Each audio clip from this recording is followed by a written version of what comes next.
الله وبعد. قال المصنف رحمه الله تعالى في كتابه الرسالة التبوكية: وما هذا التأكيد والاعتناء إلا لشدة الحاجة إلى هذا الأمر العظيم، وأنه مما يؤتنى به ويقرر في نفوس العباد بما هو من أبلغ أنواع التقرير. وقال تعالى: النبي أولى بالمؤمنين، وهذا دليل على أن من لم يكن الرسول أولى به من نفسه فليس من المؤمنين، وهذه الأولوية تتضمن أمورا. بسم الله الرحمن الرحيم. الحمد لله رب العالمين، وصلى الله وسلم وبارك على عبده ورسوله محمد وعلى آله وصحبه أجمعين. أما بعد، رب اشرح لي صدري ويسر لي أمري واحلل عقدة من لساني يفقهوا قولي. رب زدني علما وارزقني فهما وعملا متقبلا. Al-ikhwatu wal akhwatu fillah, kita masih dalam penjelasan tentang hijrah, al-hijratu ila Rasul, hijrah menuju Rasulullah sallallahu alaihi wasallam. Bagian kedua daripada hijrah, hijratul qulub. Dan kita masih dalam penjelasan tentang firman Allah Subhanahu wa taala yang berbunyi sebagaimana yang telah disebutkan pada beberapa kesempatan yang lampau, fala wa rabbika la yu'minun, maka sekali-kali tidak demi Tuhanmu wahai Muhammad, mereka tidak akan pernah dianggap beriman, hatta yuhakkimuka, sehingga mereka menjadikan engkau sebagai pemutus perkara, fima syajara bainahum, dalam apa-apa yang mereka perselisihkan. Thumma la yajidu fi anfusihim haraja, kemudian mereka tidak mendapati sedikit pun rasa sempit menerima keputusanmu. Wa yusallimu taslima, dan mereka menyerahkan secara total kepadamu urusan mereka. Ya, maka di antara pengkuat ayat ini bahwasanya Allah SWT menjelaskan fiil terakhir wa yusallimu didatangkan setelahnya masdar taslima, dan ini tujuannya adalah untuk menguatkan pernyataan yusallimu tasliman. Berkata Imam Al-Qayyim rahimahullah, wa ma hadha ta'kid, tidaklah pengkuatan ini didatangkan masdar setelah fiil wal i'tina'i, yang diperhatikan hal ini, illa li syiddatil hajati ila hadzal amril azim, kecuali karena betapa dahsyatnya perkara ini, perkara yang agung ini. Wa annahu mimma yu'tana bih, bahwasanya perkara ini menyerahkan keputusan kepada Nabi, perkara yang harus diperhatikan. Wa yuqarrar fi nufusil ibad, agar terpatri dalam hati-hati, dalam jiwa-jiwa, dalam dada-dada para hamba, bima huwa min ablaghi anwa'it taqrir, dengan sekuat-kuat bentuk penjelasan. Wa qala ta'ala, dan Allah berfirman, an-nabiyyu awla bil mu'minina min anfusihim, Nabi itu lebih diprioritaskan, lebih utama dibandingkan orang-orang beriman, ya, terhadap diri mereka. Kita harus lebih dahulu mengutamakan diri Nabi SAW daripada diri kita sendiri. Hak Nabi kepada kita begitu besar, lebih besar daripada hak orang tua kita. Orang tua kita memberikan kepada kita santapan jasmani, merawat, mendidik, membesarkan, ya, dengan sepenuh hati. Tapi Nabi yang mulia sallallahu alaihi wasallam menghidupkan rohani-rohani kita, maka hak Nabi begitu besarnya, ya. Maka Allah mengatakan Nabi itu lebih utama daripada diri orang-orang mukmin sendiri. Dan hal itu menjadi perkara yang diterapkan oleh para sahabat, di mana mereka mencintai Nabi lebih dari segala-galanya. bahkan lebih daripada kecintaan kepada diri mereka sendiri.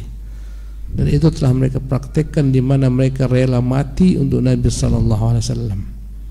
Sebagaimana pada perang Uhud, ada beberapa orang kaum Ansar, mereka menjadi perisai Nabi sallallahu alaihi wasallam yang diburu oleh kaum Quraisy dengan anak-anak panah. Maka tubuh-tubuh mereka itulah yang menjadi perisai bagi Nabi sallallahu alaihi wasallam. Wa hadza dalilun ala anna man lam yakunir rasulu aula bihi min nafsihi. Ini adalah dalil, penjelasan, keterangan bahwasanya siapa yang tidak menjadikan Rasul lebih diutamakan dari dirinya sendiri, falaisa minal mu'minin, maka dia tidak dikatakan sebagai orang-orang mukmin. Ya, wajib kita lebih mengutamakan Nabi. Ustaz, Nabi telah meninggal. Bagaimana maksud mengutamakan Nabi? Ketika Nabi telah meninggal, kita wajib mendudukkan, mengutamakan sunnahnya lebih daripada keinginan diri kita, lebih daripada kegandrungan hawa nafsu kita. Dan begitu mudahnya diucapkan, begitu beratnya dipraktekkan. Manakala nafsu, manakala keinginan terhadap sesuatu perkara yang kita gandrungi, kita cintai, dalam banyak hal kalah apa yang diinginkan Nabi SAW dan apa yang dicontohkan Nabi. Ya, padahal seharusnya tidak seperti itu. Apapun keinginan kita harus benar-benar tunduk di bawah keinginan Nabi. Ya, kalau Nabi tak ingin, kita jangan. Kalau Nabi tak suka, jangan kita lakukan. Kalau Nabi suka, kita harus menyukainya. Kalau Nabi benci, kita harus membencinya. Maka kebencian kita, ya, kecintaan kita semuanya mengikuti kepada kebencian Nabi, kepada kesukaan Nabi sallallahu alaihi wasallam. Baru benar. Jangan sampai apa yang kita cintai tak disukai Nabi, apa yang kita sukai tak dibenci Nabi sallallahu alaihi wasallam. Wa hadhihi al-awlawiyyah tatadammanu umuran. Memprioritaskan Nabi SAW mencakup beberapa hal. Nah, minha an yakuna ahabba ila al-'abdi min nafsihi li'anna al-awlawiyyah asluha al-hubb wa nafsul 'abdi ahabbu ilaihi min ghairihi wa ma hadha fayajibu an yakuna ar-rasulu awla bihi minha wa ahabba ilaihi minha wa bidzalika yahsulu lahu ismul iman. Minha, oleh karena itu diantara perkara-perkara yang menunjukkan bahwasanya memang Nabi itu lebih kita utamakan dari diri kita. Pertama adalah an yakuna ahabba ila 'abdi min nafsi. Harus Nabi lebih kita cintai daripada diri kita sendiri. Sebagaimana kata Umar, ya Rasulullah, la anta ahabbu ilayya min nafsi. Sungguh benar-benar engkaulah orang yang paling kucintai. Ya, engkaulah orang yang paling kucintai setelah diriku. La anta ahabbu ilayya ba'da nafsi. Sungguh engkaulah yang paling kucintai setelah diriku. Kata Rasulullah, belum ya Umar, engkau belum beriman sampai engkau mencintai aku lebih daripada engkau mencintai dirimu sendiri. Kata Umar, sekarang ya Rasulullah, engkau lebih kucintai daripada diriku sendiri. Kata Rasulullah, sekaranglah baru engkau beriman dengan utuh. Setiap orang cinta dengan dirinya. Ya, orang-orang mukmin wajib lebih mencintai Nabi daripada dirinya sendiri. Lihatlah bagaimana Abu Bakar Siddiq masuk ke dalam gua Thaur. Dia bersihkan gua, tempat persembunyian mereka. Abu Bakar mendapati beberapa lubang, maka dia tutup lubang-lubang tersebut, yang biasanya lubang daripada binatang-binatang berbisa. Ya, lubang kelabang, lubang kalajengking, tinggal satu lubang. Dan Nabi sudah ngantuk berat, maka dia menutup lubang tersebut dengan tangannya. Ternyata itu lubang memang lubang kalajengking. Kalajengking seketika menggigitnya dan dia menangis menahankan sakit, tapi dia tidak bergerak, tidak bergeming. Ya, karena tidak ingin mengganggu Rasulullah sallallahu alaihi wasallam tidurnya. Sampai Rasulullah terbangun gara-gara air matanya. Ya, maka Rasulullah pun meruqyahnya. Ketika Rasulullah jalan dalam perjalanan hijrah menuju kota Madinah, Rasulullah heran melihat sikap Abu Bakar Siddiq, kadang di sebelah kanan, kadang di sebelah kiri, kadang di depan, kadang di belakang. Maka dia bertanya, "Ya Abu Bakar Siddiq, mengapa kulihat engkau begitu sibuk? Kadang di depan, kadang di belakang, kadang di kiri, kadang di kanan." "Ya Rasulullah, manakala aku terbayang musuh datang dari depan, aku khawatir mereka panah engkau, maka aku pun ke depan. Tiba-tiba datang khawatir engkau musuh di belakang, aku pun ke belakang. Aku khawatir engkau diserang dari sebelah kanan, aku pun di sebelah kanan. Aku khawatir engkau diserang di sebelah kiri, aku pun di sebelah kiri." Dia menjadikan dirinya sebagai bumper bagi Rasulullah SAW. Inilah tanda kecintaan yang tulus. Ya, naik orang-orang Quraisy ke atas gua Thaur. Berkatalah Abu Bakar, "Ya Rasulullah," sambil menangis, "Ya Rasulullah." Dia menangis karena ketakutan, bukan atas dirinya tapi atas diri Rasulullah SAW. "Ya Rasulullah, lihat kaki-kaki mereka, sekiranya mereka melihat ke bawah, habislah kita."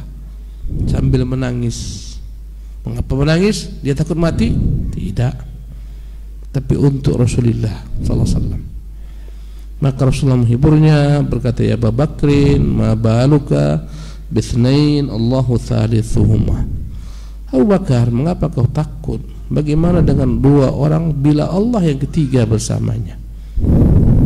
Inilah makna aula, lebih mengutamakan Nabi daripada dirinya sendiri. Allahu Akbar. Itu ketika Rasulullah hidup. Sekarang kita, apa yang kita lakukan? Sunnah Nabi di atas segala-gala kepentingan kita. Yang ditinggalkan Nabi berupa pelajaran kehidupan, sunnah, jalan beliau, cara beliau dalam beragama harus di atas daripada segala yang kita kehendaki. Li'annal awlawiyata asluhal hubbu. Memprioritaskan seseorang itu karena berangkat daripada asal kecintaan kepadanya. Ya, kita prioritaskan dia karena kita mencintainya. Ya, mengutamakan seseorang karena kita mencintainya. Kadang-kadang guru kita utamakan dia, tafadhol Ustaz. Kenapa? Karena kita mencintainya. Duduk Ustaz, kita pun berdiri. Berangkat daripada rasa cinta. Ya. Wa nafsul abdi ahabbu ilaih, sementara dasarnya jiwa seorang itulah yang paling dicintainya. Tiap orang butuh cinta dengan dirinya. Min ghairihi, daripada selainnya. Orang selalu senantiasa mendahulukan dirinya. Ada makanan, dia dulu makan, orang lain terakhir. Tak ada masalah. Ada job, ada kerjaan, dia dulu dapat, yang lain terakhir. Selalu dia ingin mendahulukan dirinya. Ya, karena kecintaan kepada diri. Apapun kebaikan, kalau dapat dia lebih dahulu mendapatkannya. Ya, kalau andai kata dia masih punya keinginan yang lain dapat sebagaimana dapat, itu masih baik. Sebagian orang ingin agar dirinya saja yang dapat kebaikan, orang lain tidak.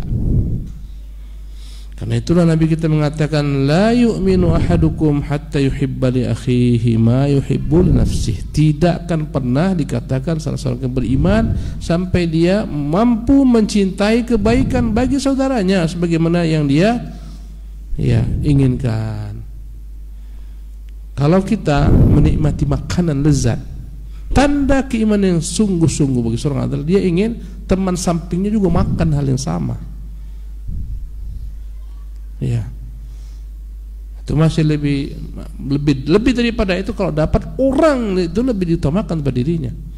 Lihatlah kaum Ansar lebih mengutamakan kaum Muhajirin yang datang menumpang di tempat mereka.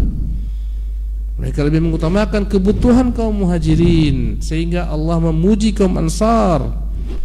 Allah mengatakan wa yu'thiruna ala anfusihim, mereka mendahulukan kepentingan kebutuhan kaum Muhajirin dari kebutuhan mereka.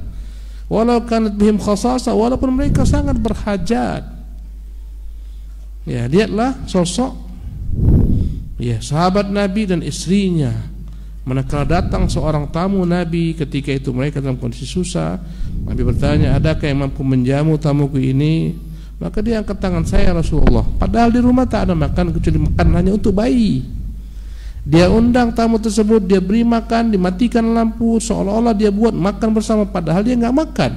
Tamu tersebut makan, kenyang. Setelah itu, ya, tamu tersebut pun pulang. Maka Rasulullah SAW diberitahukan oleh Jibril dan berkata pada pagi hari kepadanya, sungguh Tuhan kalian takjub dengan apa yang kalian buat tadi malam dengan tamu kalian. Bila mana sama orang-orang mukmin kita diajarkan untuk lebih memprioritaskan hajatnya daripada diri kita, bagaimana dengan Nabi SAW? Wa ma'a hadza, meskipun demikian, fayajibu an yakuna ar-rasulu awla bihi minha. Walaupun dasarnya manusia lebih cinta kepada dirinya, tapi wajib dalam hal ini dia prioritaskan kecintaan lebih diutamakan kepada Nabi dari kepada dirinya sendiri. Wa habba ilaihi minha. Fabidzalika yahsul lahu ismul iman. Dengan itulah seorang itu akan benar-benar mendapat nama seorang mukmin yang sejati. Bila mana mampu mencintai Nabi, memprioritaskan Nabi lebih daripada segala-galanya. Naam. Wa yalzamu min hadzal awlawiyyah wal mahabbati kamalul qiyadi wa ta'ah ورضا والتسليم وسائر لوازم المحبة من الرضا بحكمه وتسليم لأمره وإثاره على كل من سواه. ويلزم من هذه الأولوية, maka konsekuensi memprioritaskan Nabi ini dari diri kita, ya, wal mahabbah, lebih mencintai Nabi daripada diri kita, kamalul inqiyad, ketundukan yang sempurna, ketaatan yang sempurna kepada Nabi SAW, ridha dengan segala keputusannya, menyerahkan segala macam urusan kepadanya, dan apapun juga yang berkaitan dengan konsekuensi cinta Nabi kita lebihkan daripada segala-galanya. Salawatu Rabbi wassalamu alaihi. Ya.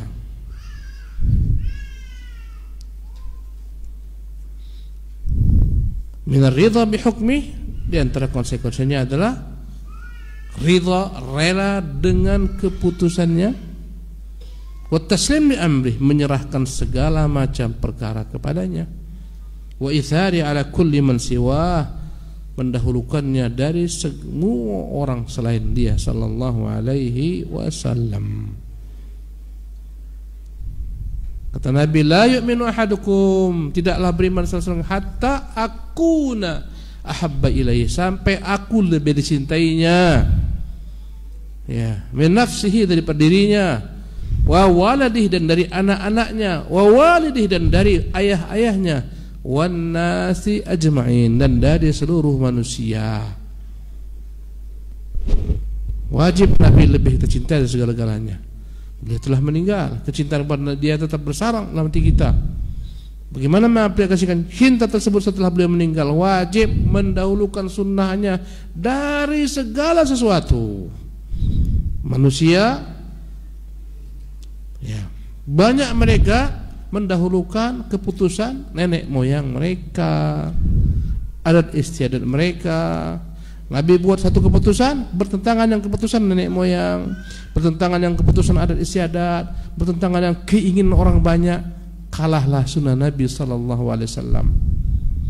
Tahu dia ini sunnah, tapi takut apa kata orang kalau saya tinggalkan perkara ini, saya akan dicela orang, saya akan dikucilkan. Saya, mana cintamu kepada Nabi?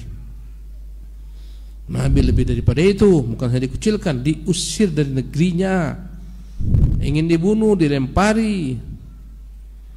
Salawatu Rabbi wassalamu alaihi. Naam. Wa minha alla yakuna lil 'abdi hukmun 'ala nafsihi aslan, balil hukmu 'ala nafsihi li rasul yahkumu 'alaihi a'zama min hukmi sayyidi 'ala 'abdihi wal walidi 'ala waladihi, falaysa lahu fi nafsihi tasrifu qat tasarrufun qattun illa ma tasrifu fi qattu illa ma tasrifu fihi rasulu illa ma tasarrafa. Ahsanallahu ilaikum. Falaysa lahu fi nafsihi tasarrufu qat illa ma tasarrafa fi rasulu alladhi huwa aula bihi minha. Konsekuensi lainnya, alla yakuna lil abdi hukmun ala nafsihi, tanda cinta yang benar kepada Nabi SAW. Ya, alla yakunul abdi hukman ala nafsihi. Seorang hamba tidak memiliki keputusan apapun bagi dirinya. Aslan, sama sekali. Nabi yang putuskan, bukan dia. Keinginan harus tunduk di bawah keinginan Nabi SAW. Balil hukmu ala nafsihi lirrasul. Dia wajib menyerahkan dirinya agar diputuskan Nabi SAW. Bukan dia yang memutuskan, Nabi yang memutuskan dirinya. Yahkumu alaiha a'zam min hukmi sayyidi ala abdihi. Wajib menjadikan keputusan Nabi SAW, sunnah Nabi itu lebih agung, lebih utama daripada keputusan seorang tuan terhadap hambanya, wal walid ala walid, keputusan seorang ayah terhadap anaknya. Ya, seorang anak ayahnya bilang seperti ini, Nabi bilang seperti ini, wajib Nabi lebih diutamakan. Ya, tuannya mengatakan gini kepada sang budak, Nabi mengatakan gini, wajib Nabi lebih utama. Falaysa lahu fi nafsihi tasarruf. Dia tak punya hak sedikit pun dalam memutuskan ya perkara-perkara bagi dirinya, illa ma tasarrafa fihi rasul, kecuali Nabi yang memutuskan perkara dalam dirinya. Alladhi wa aula bihi minha, yang mana diri Nabi lebih utama daripada dirinya. Dan ini dipraktikkan para sahabat. Sempurna iman mereka. Rasulullah sallallahu alaihi wasallam melamar Zainab bintu Jahshin. Dilamar Rasulullah untuk maulanya, anak angkatnya, asalnya budak dan dimiliki Nabi, Zaid bin Harithah. Datanglah Rasulullah meminang Zainab untuk anak angkatnya Zaid bin Harithah. Zainab pembesar Quraisy, wanita mulia, sukunya dimuliakan, pembesar. Sementara Zaid budak, mantan budak, anak angkat Nabi SAW. Ya, awalnya Zainab berat menerima keputusan Nabi. Turunlah ayat, wa ma kana lil mu'minin wala mu'minatin. Tak layak ada seorang laki-laki mukmin, perempuan mukminah, idza qadallahu wa rasuluhu amran, jika Nabi putuskan perkara, an yakuna lahumul khiyarah, dia memilih apa yang dia sukai, bukan apa yang diinginkan Nabi SAW. Tak layak. Seketika Zainab terima keputusan Nabi SAW. Allahu Akbar. Dia tekan sehebat mungkin keinginannya untuk menolak Zaid bin Harithah. Dia terima, berjalanlah kehidupan rumah tangga yang pincang. Karena Zainab syarifah, sukunya tinggi, bangsawan Quraisy. Zaid mantan budak, tapi tetap dia tekan. Namun tetaplah Zaid merasa tak nyaman. Datang berkali-kali ke Nabi, ya Rasulullah, rasanya aku tak sanggup dengan Zainab. Kata Nabi, imsik alaika zaujak wattaqillah, kau tahankanlah istrimu, sabar, bertakwalah kepada Allah. Luar biasa. Allahu Akbar. Ya, datang Rasulullah meminang seorang wanita. Rasulullah kirim utusan kepada orang tuanya. Ya, berkatalah utusan tersebut, sesungguhnya saya utusan Rasulullah, datang kepada kalian ingin meminang putri kalian. Maka berkatalah sang ayah, ahlan wa sahlan bi Rasulillah, selamat terhadap Rasulullah, sebaik-baik orang, sebaik-baik ya orang yang kami inginkan. Maka berkatalah sang utusan, bukan untuk diri beliau. Jadi untuk siapa? Rasulullah pinangkan untuk Julaibib.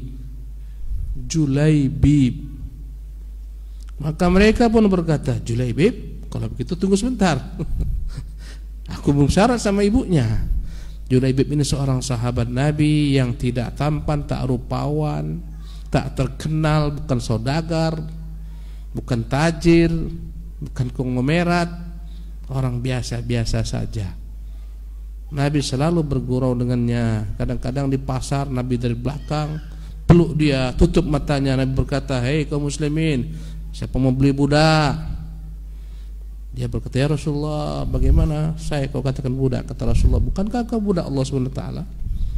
Bilebib, datanglah ke orang tua, ya, bermusyawaratlah ayah dan ibu sang gadis. Bagaimana menurutmu, Dik? Rasulullah datang meminang anak kita. Itu yang kita tunggu-tunggu. Tapi bukan untuk diri beliau. Jadi untuk siapa? Untuk Julaibib. Untuk Julaibib, orang itu. Kayaknya kita harus perhitungkan matang-matang. Subhanallah. Ya, begini, begitu, begini. Intinya mereka berat, tapi bingung gimana menolak Rasulullah. Yang datang Rasulullah SAW. Sedang mereka sibuk berdiskusi, keluarlah sang gadis. Apa yang kalian sedang diskusikan? Saya dengar sebut-sebut nama saya. Kalau begitu engkau sudah tahu beginilah kondisinya, begini. Engkau dipinang oleh Rasulullah, tapi untuk Julaibib, bukan untuk diri beliau. Jadi bagaimana sikap ayahanda dan ibunda? Itu kami sedang pikirkan, bagaimana cara menolaknya. Berkata sang gadis, mengapa ditolak? Itu yang minta Rasulullah. Rasulullah lebih tahu mana yang baik untukku. Apa yang dikatakan Nabi? Jalankan. Allahu Akbar. Menikahlah mereka sebaik-baik pernikahan. Allahu Akbar. Ini cerita enak kan? Tapi tiba di kita berat. Berapa banyak sunnah Nabi kita kebelakangkan karena bertentangan dengan keinginan kita, hawa nafsu kita, kegandrungan kita. Kadang-kadang gara-gara menonton bola Liga Dunia pun lewat sunnah-sunnah Nabi. Bahkan kewajiban meninggal subuh pun lewat. Mana? Allahu Akbar. Nah, jadi kata beliau, seseorang itu tak boleh memiliki keputusan apapun bagi dirinya. Nabi, biarkan Nabi memutuskan perkara dirinya. Ustaz, Nabi kan sudah meninggal. Kalau dia sudah meninggal, yang memutuskan kita apanya? Sunnahnya. Pelajari sunnah Nabi, diajarkan, ditinggalkan. Itu yang kita amalkan. Bukan kata nenek moyang kita, bukan kata tuan guru, cikgu, Pak Kiai, nggak ada semua. Nabi SAW. Nah, faya ajaban kaifa tahsulu hadhil awlawiyah li'abdin qad azala ma jaa bihi Rasul sallallahu alaihi wasallam an mansabit tahkim wa radiya bi hukmi ghairihi wa tama'anna ilaihi a'zama min tuma'ninatihi ila Rasul sallallahu alaihi wasallam wa za'ama anna al-huda la yutalaqqa min mishkatihi wa innama yatalaqqa min dalalatil uqul wa annama min dalalatil uquli wa anna ma jaa bihi la yufidul yaqin ila ghairi dhalik min al aqwali allati tatadammanu al i'rad anhu wa ma jaa bihi wal hawalata fil ilmi nafi' ala ghairihi wa dhalika huwa ad-dhalal al mubin. Ibnu Qayyim berkata, faya ajaban, aduhai, alangkah menakjubkan, alangkah aneh, kaifa tahsulu hadhil awlawiyah li 'abdin. Bagaimana mungkin seorang hamba mampu memprioritaskan Nabi SAW? Qad azala ma ja'a bihi Rasul an mansibit tahkim. Sementara dia mengenyampingkan apa yang diputuskan Rasul SAW. Taruh tepilah, sampingkanlah. Ya. Allahu Akbar. Dalam banyak hal, dalam kehidupan sehari-hari, jenggot kita nih, keputusan Nabi kita adalah dipanjangkan, dibiarkan. Nabi tak suka kepada orang yang mencukur jenggotnya. Datang utusan salah seorang dari Raja Persia kepada Nabi SAW. Habis dia cukur jenggotnya, Nabi melihatnya tak nyaman. Nabi berpaling dan Nabi berkata, man amaraka bihada? Siapa suruh kau cukur jenggotmu ini? Kata dia, Rabbi, Tuhanku, maksudnya rajanya, Raja Persia, Raja Kisra. Maka berkatalah Rasulullah, amma ana, aku ini, fa amara Rabbi an u'fiya lihyati, Tuhanku perintahkan agar aku membiarkan jenggotku, melihara jenggotku.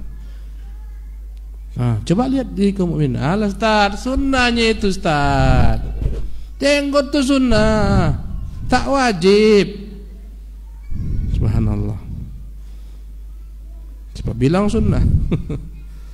Nabi jelas mengatakan khaliful Yahud, selisih Yahud, Qussus syawarib wa'ful liha. Pendekkan kumis, biarkan jenggot. Khaliful musyrikin, selisih orang-orang musyrik. Khaliful yahud, selisih orang Yahudi. Menyelisihi Yahudi hukumnya wajib, bukan sunnah.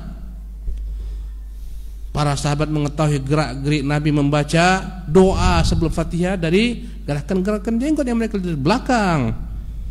Subhanallah. Lihat para nabi, sunnah para nabi jenggot. Musa alaihissalam ketika marah kepada saudaranya Harun karena Bani Israil menyembah patung anak sapi, Musa tak sabar, tak sadar, karena marah dia tarik jenggot saudaranya Harun dan rambut. Berkata Harun, ya bana wahai anak ibu, la ta'khud bilihyati wala bira'si. Jangan kau tarik jenggotku, jangan kau tarik rambutku. Subhanallah. Ini sunnah para nabi. Ya. Kaum Nasara yang mengklaim menyembah Isa bin Maryam, mereka buat putunya berjenggot, sementara mereka ikutlah Tuhan kalian berjenggot. Subhanallah. Kaum muslimin lebih ikut kepada Tuhan mereka daripada mereka. Kaum muslimin ikut sunnah. Subhanallah. Ya. Kan tengoklah ibunya Tuhan mereka. Mereka punya Tuhan ayah, Tuhan ibu, Tuhan anak. Tuhan ibu, nampak enggak rambutnya? Nampak enggak? Pakai jilbab, diletakkan patung Tuhan ibu. Mana kaum Nasara ikut ya ibunya Tuhan? Mana? Perempuannya tak pakai jilbab. Subhanallah. Siapa yang ikut? Kaum muslimin. Allahu Akbar. Maksud saya, dalam kehidupan sehari-hari kita selalu diuji dengan ucapan ini. Benarkah Nabi yang memutuskan perkara dalam kehidupan kita atau diri kita? Jadi alangkah menakjubkan orang yang mengatakan memprioritaskan Nabi SAW, tapi meletakkan apa yang diputuskan Nabi di samping, di belakang. Waradiya bihukmi ghairi, dia lebih menerima keputusan selain Nabi SAW dari keputusan kepala sukunya, keputusan nenek moyangnya, keputusan orang banyak. Wa tama'anna ilaihi, tenang tentram dengan keputusan selain dari Nabi SAW. A'zama min tamaninatihi ila Rasul, lebih dahsyat ketenangannya menerima keputusan selain Rasulullah, baik keputusan gurunya, kiainya, macam-macam. Keputusan bosnya dalam kehidupan dunia. Kadang-kadang kalah kita dengan keputusan bos. Kata bos, kau jangan salat Jumat, kau sudah saya bayar. Siap bos. Jumat pun lewat. Ya. Perempuan bekerja pakai jilbab, kau buka jilbabmu, sini nggak nerima perempuan berjilbab. Siap bos. Bos memutuskan dirimu, bukan Rasulullah SAW. Allahu Akbar. Ya, datang melamar, kau mau kerja sini? Ya Pak. Kau cukur jenggotmu. Siap bos. Allahu Akbar. Mana keputusan Nabi yang berlaku? Keputusan bosmu lebih daripada keputusan Nabi SAW. Ya. Wa za'ama anna al-huda la yutalaqqa min mishkatihi. Bahkan sebagian mereka menganggap petunjuk itu tidaklah harus diambil daripada Nabi SAW. Wa inna ma yutalaqqa min dalalatil uqul, tapi dapat diambil ya, dari cara logika berpikir. Inilah ahlul kalam. Ahlul kalam meninggalkan sunnah Nabi karena mendahulukan akalnya. Nabi mengatakan Tuhan kita turun di sepertiga malam terakhir kali di dunia. Ahlul kalam mengatakan Tuhan tak turun, mustahil turun. Mereka tolak. Kenapa? Mana mungkin Tuhan turun? Turun ketika malam. Malam berbeda-beda. Malam di sini, di sana masih siang. Kapan Tuhan naik? Kalau dia turun sepertiga malam, di mana? Malam itu berbeda-beda. Terus saja ada malam. Di sini malam, sini siang. Sini malam, sini siang. Tuhan tak naik-naik. Enggak, bukan turun. Itulah dalalatul uqul. Allah mengatakan Ar-Rahman 'alal 'arsy istawa, Tuhan Allah bermain di atas arsy. Tak mungkin dia bersemeter aras. Berarti dia bertempat, berarti dia liputi tempat. Kalau aras nggak ada, dia di mana? Dia jatuh. Allahu Akbar. Dia tolak nas Quran, dia tolak nas hadis. Kerjaan siapa ini? Ahlul kalam, ahlul kalam, ahlul kalam. Allahu Akbar. Akalnya banyak orang tak masuk, akalnya ditolak.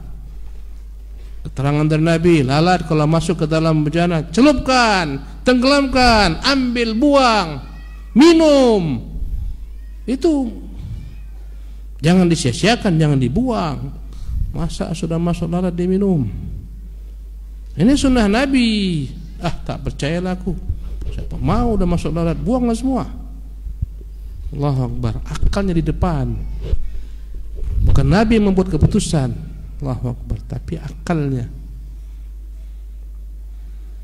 Wa anna ma jaa bihi la yufidul yaqin. Sebagian mereka mengatakan apa yang datang dari Nabi, riwayat-riwayat yang datang dari Nabi, ini riwayatnya tidak sampai kepada sesuatu keyakinan yang harus diyakinin.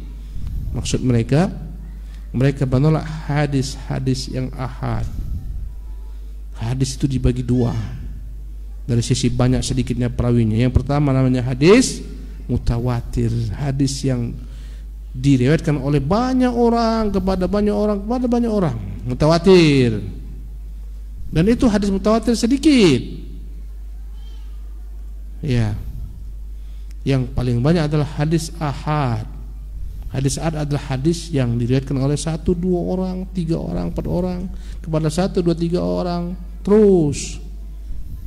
Itu namanya ahad. Kata mereka, hadis ahad itu tidak membuahkan ilmu yang yakin, hanyalah ghalabatul dzan, hanya prediksi. Karena itulah kami tolak, kami tak terima. Ini ungkapan siapa? Ahlul kalam, Mu'tazilah. Mereka pilih-pilih dalam bab akidah, hadis ahad tak kami terima. Ya, diikuti oleh Hizbut Tahrir. Hizbut Tahrir tak menerima hadis ahad dalam bab akidah. Kata mereka, karena tidak sampai kepada tingkat derajat yakin. Subhanallah. Ila ghairi dzalika minal aqwal, dan masih banyak lagi ungkapan-ungkapan lain allati tatadammanu al-i'rad anhu, yang intinya adalah berpaling daripada Nabi, wa amma ja'a berpaling daripada apa yang dibawa Nabi sallallahu alaihi wasallam. Wal hiwalata fil ilmi nafi' ala ghairihi, menyandarkan ilmu bermanfaat bukan kepada Nabi tapi kepada selain Nabi SAW. Padahal ilmu yang bermanfaat, ilmu datang dari Nabi, bukan dari selain Nabi.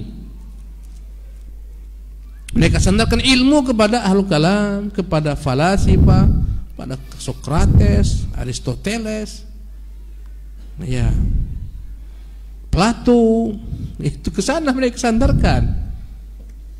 Dalam mencari Tuhan, mereka sandarkan kepada filsafat kaum Yunani, Athena. Ya, sementara Allah Jalla wa Ala jelas menjelaskan kepada makhluk tentang dirinya dalam kitabnya, dalam sunnah Rasulnya. Tak butuh lagi kita dengan apa yang dikatakan oleh orang-orang ahlul kalam, ahlul falsafah. Wadzalika huwa dhalalul mubin, itulah kesesatan yang nyata. Ya. Mengambil ilmu dari selain Nabi, maksudnya ilmu wahyu, ilmu agama, itulah kesesatan yang nyata. Ya. Allah musta'an. Naam. Wala sabila ila thubuti hadhihi al-awlawiyyah illa bi'azli kulli ma siwahu wa tawliyatihi fi kulli syai' wa ardi ma qalahu kullu ahadin siwahu ala ma jaa bih fa in syahida lahu bi sihhati qabilahu wa in syahida lahu bil butlani raddahu wa in lam tatabayyan syahadatuhu lahu bi sihhatin wala butlanin ja'alahu bi manzilati ahadithi ahli kitabi wa waqafahu hatta yatabayyana ail amrainil aula bih. Naam. Wala sabila ila thubuti hadhil awlawiyah, tidak akan ada jalan menjadikan Nabi sebagai prioritas illa bi'azli kulli ma siwa, kecuali menyampingkan apapun selain Nabi SAW, wa tauliyatihi fi kulli syai'in, menjadikan Nabi sebagai wali yang memutuskan dalam segala perkara, wa ardi ma qalahu kullu ahadin siwa ala ma ja'a bi, kecuali ya menghadapkan, membawa segala macam perkataan orang dihadapkan kepada sunnah Nabi SAW. Si A ngomong begini, tengok bagaimana sunnah Nabi. Si B ngomong gini, tengok mana sunnah Nabi. Si C ngomong gini, tengok mana sunnah Nabi. Subhanallah, baru benar keimanan kita. Ketika kita lihat si B nyelisihi, buang, si C nyelisihi. Ya, enggak, ini ulama kami pasti lebih tahu daripada engkau. Ini sunnah Nabi loh. Iya, tapi ini keputusan ulama kami. Ulama lebih tahu daripada engkau tentang sunnah Nabi. Ini kau tengok sunnah Nabi. Ini hadisnya sahih. Ini amalan para sahabat. Ini semuanya bertentangan dengan apa yang kau katakan. Enggak lah, Kiai kami lebih tahu tentang sunnah Nabi daripada Nabi sendiri. Allahu Akbar. Jadi ikhwati fillah, apapun perkataan manusia, hadapkanlah kepada sunnah Nabi SAW. Itu yang memutuskan, bukan kita. Fa in syahida lahu bisihah qabilahu, jika perkataan tersebut sesuai dengan sunnah Nabi, ambil, terima. Ya. Wa in syahida lahu bil butlan raddahu, kalau ternyata perkataan itu bertentangan dengan sunnah Nabi, tolak. Siapapun yang mengatakan, walaupun orang tuamu sendiri, walaupun gurumu sendiri. Wa illam tatabayyan syahadatuhu lahu bisihhatin wal butlan, kalau andai kata dia tak memiliki ilmu apakah hal ini dibenarkan Nabi atau ditolak Nabi, maka hendaklah dia pun ya berhenti, tidak mengambil keputusan, tidak membenarkan, tidak menyalahkan, dia diam, saya tak tahu perkara ini. Ya, maka dia akan jadikan sebagaimana kedudukan ya riwayat-riwayat yang datang dari ahlu kitab yang kita sebut dengan Israiliyat, kisah-kisah yang memuat tentang kisah orang sebelum kita dari kaum Yahudi dan Nasrani disebut Israiliyat. Kisah-kisah Israiliyat dibagi tiga. Satu, kisah-kisah tentang Israiliyat Bani Israel yang bertentangan dengan Quran, kita tolak. Apalah contohnya tentang Quran? Mereka meyakini yang disembelih adalah Ishak, bukan Ismail, kita tolak. Kenapa? Bertentangan dengan Quran. Yang kedua, kisah-kisah yang termuat dalam Bani Israel yang berkesesuaian dengan apa yang datang dalam Quran, kita terima. Yang ketiga adalah kisah-kisah yang tidak dibenarkan Quran, tidak disalahkan Quran, kita pun diam. Kita hanya meriwayatkan tanpa membenarkannya, tanpa menyalahkannya, hanya sekedar meriwayatkan. Bila kau punya masalah, engkau tak tahu memutuskan, kau tak tahu Nabi membolehkan atau tak membolehkan, kau diam, tunggu sampai datang padamu ilmu. Wa waqafahu, hendaklah engkau diam, jangan ambil keputusan, jangan tolak, jangan terima, hatta yatabayyan ayul amrayni aula bihim, sampai jelas bagimu kelak mana lebih layak untuk diprioritaskan, ditarjih. Inilah sikap kita. Naam.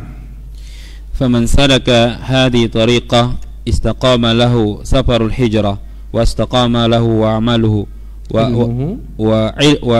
amaluhu wastaqama lahu wa amaluhu wastaqama lahu ilmuhu wa amaluhu wastaqama lahu ilmuhu wa amaluhu wa akbalat wujuhul haqqi ilaihi min kulli jihatin. Faman salaka hadhihi tariqah, siapa yang menempuh jalan ini, menjadikan Nabi sebagai pemutus perkara, sebagai panduan tujuan, ya, istaqama lahu safarul hijrah, akan luruslah perjalanan hijrahnya menuju Nabi, akan sampailah perjalanan hijrahnya menuju Nabi sallallahu alaihi wasallam.